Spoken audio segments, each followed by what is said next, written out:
Why are you being isolated? Have you ever noticed how, all of a sudden, everything seems to stop making sense? The messages decreased. The invitations ceased. The conversations became shallow. You find yourself asking, is there something wrong with me? And if I told you that this loneliness you are feeling might not be a mistake, but rather, a sign? Many people think that when life stops happening, it's because something went wrong. But it's not always like that. Sometimes, it's because something inside you needs to change, and the noise of the world was preventing you from realizing that. Carl Jung, one of the greatest names in psychology, believed that deep solitude is a kind of silent invitation, not a punishment, not an abandonment, but a chance to truly listen to yourself, without distraction, without filter, without an audience. Do you know why? Because it is in silence that the right questions appear. It's when you have no one around that you start to realize who you really are without others telling you who you should be. It may seem cruel at first. Yes, you miss being part of it, feeling included. But think with me, what if this is happening so that you can stop living a life that no longer has anything to do with you? Maybe life is taking you away from the place you were, so that you can prepare for the place where you need to be. If this is making sense to you, so hold on to this reflection, and don't leave the video yet. In the next part, I will show you why. Jung believed that isolation can be the beginning of your healing, and not the end of your world. So stay with me, because this will help you understand what's happening inside you with much more clarity. What Carl Jung understood about isolation: when you feel alone, the first impulse is to think that something is wrong. Why did people distance themselves? Have I changed too much? Doesn't anyone care about me? These questions are common, but the truth is that not always is distancing rejection. Sometimes, it's guidance. Carl Jung understood this in a way that few people have the courage to accept. Loneliness, most of the time, is necessary. It doesn't only appear when everything is going wrong. Often, it appears when you are about to change, and changing for real hurts. You won't change by listening to 1,000 opinions at the same time.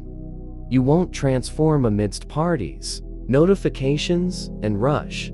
You change in silence. In discomfort.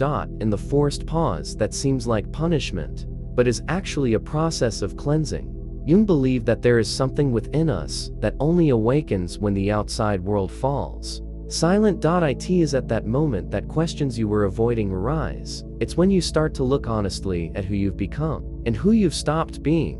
Loneliness takes you off the surface. It drags you inward, and it is there, in that territory that many people flee from, that the truth about who you are resides. Without influence, without character, without performance, you realize that what you called a normal life might have just been an automatic routine. Maybe you were just repeating, without questioning, without listening to yourself. And then comes the shock.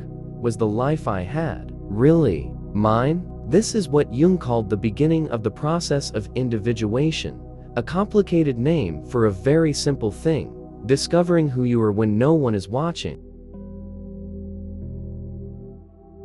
When silence begins to hurt, the truth is that silence is not always calm. It can be heavy, suffocating. He can scream. At first, being alone seems even bearable.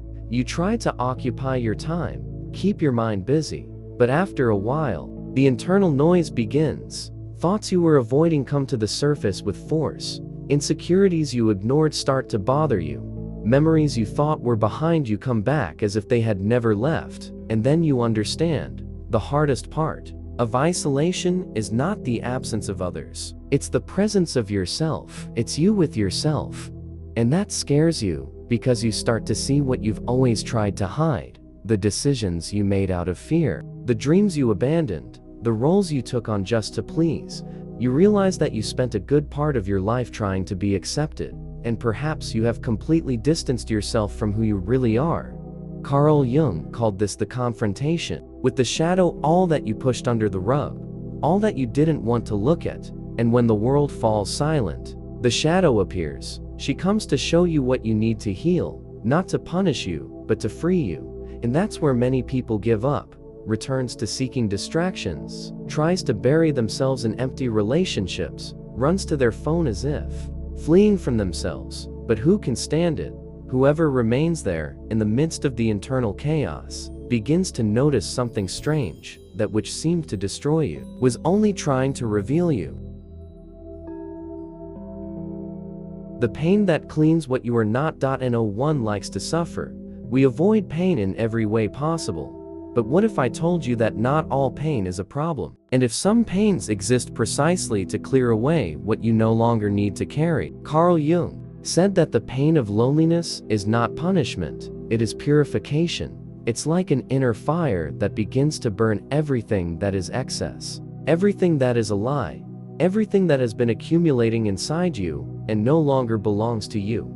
Yes, it hurts. It hurts to realize that the life you built may have been based on fear. It hurts to accept that you got used to shallow relationships just to avoid feeling rejected. It hurts to understand that you gradually distanced yourself from yourself and didn't even notice. But look, this pain is not destroying you, she is cleansing you.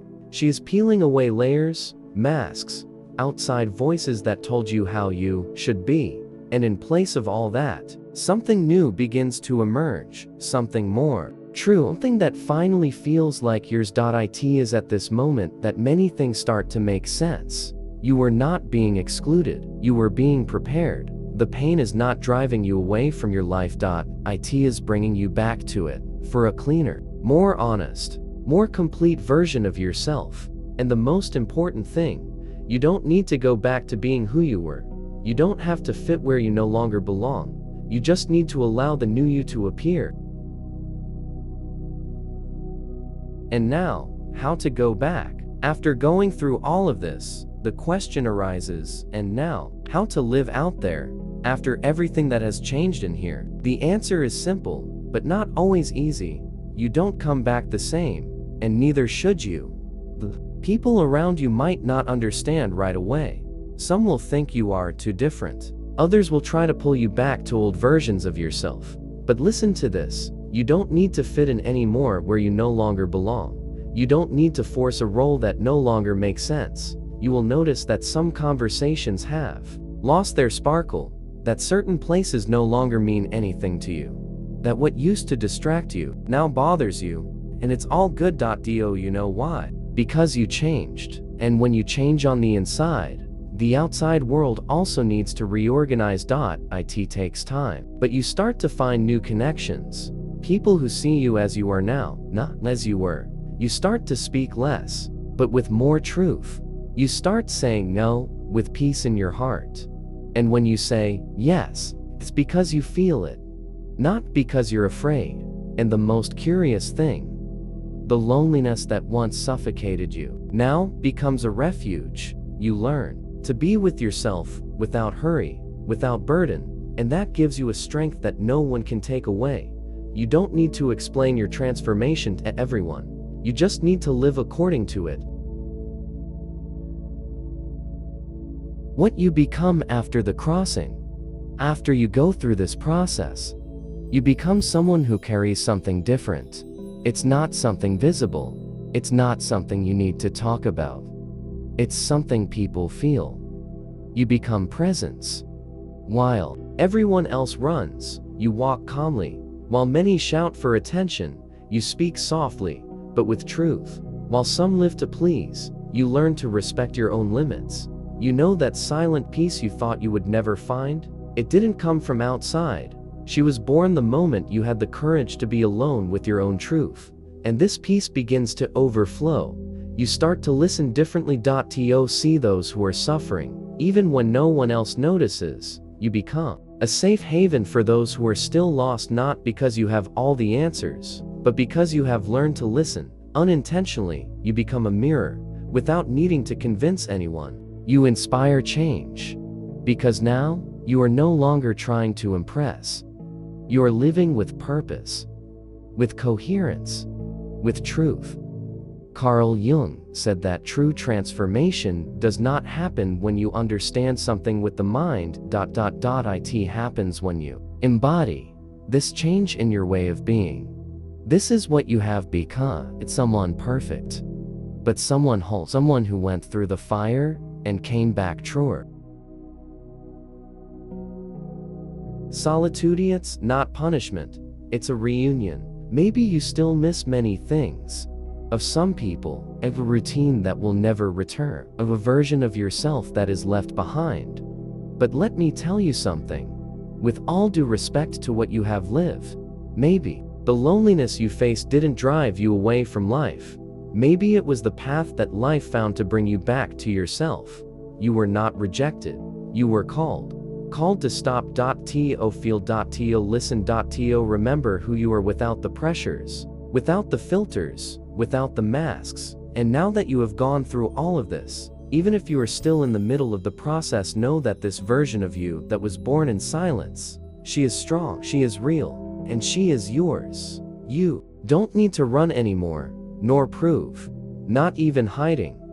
You learn to walk with yourself, and believe me, this is rarer, more beautiful, and more valuable than it seems. If this video touched you in some way, share it with someone who is also experiencing this silence.